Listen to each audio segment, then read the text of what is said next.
যুক্তরাজ্যের অর্থনীতি বিষয়ক সিটি মিনিস্টারের পদ থেকে টিউলিপ সিদ্দিকের পদত্যাগের চিঠি গ্রহণ করেছে দেশটির প্রধানমন্ত্রী কিয়ার স্টারমার। প্রতিক্রিয়ায় টিউলিপকে একটি চিঠিও লিখেছেন তিনি। ব্রিটিশ সংবাদ মাধ্যম বিবিসির প্রতিবেদন থেকে এ তথ্য জানা যায়। দুঃখের সঙ্গে টিউলিপের পদত্যাগপত্র গ্রহণ করেছেন উল্লেখ করে ব্রিটিশ প্রধানমন্ত্রী কিয়ার স্টারমার টিউলিপকে লিখেছেন, আপনার জন্য দরজা খোলা রইল। চিঠিতে কিয়ার স্টারমার লিখেছেন, দুঃখের সঙ্গে আমি আপনার পদত্যাগপত্র গ্রহণ করছি। আমি স্পষ্ট করছি, একজন independent adviser on ministerial standards হিসেবে লরি ম্যাগনাস আমাকে নিশ্চিত করেছেন যে তিনি আপনার দিক থেকে মিনিস্ট্রাল কোডে কোনো লঙ্ঘন পাননি এবং কোনো আর্থিক অনিয়মের প্রমাণ পাননি।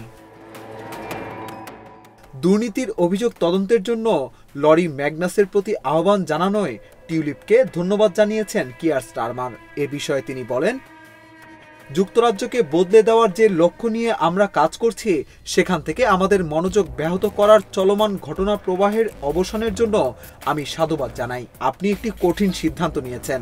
সামনের দিনগুলোতে আপনার জন্য দরজা খোলা রইল।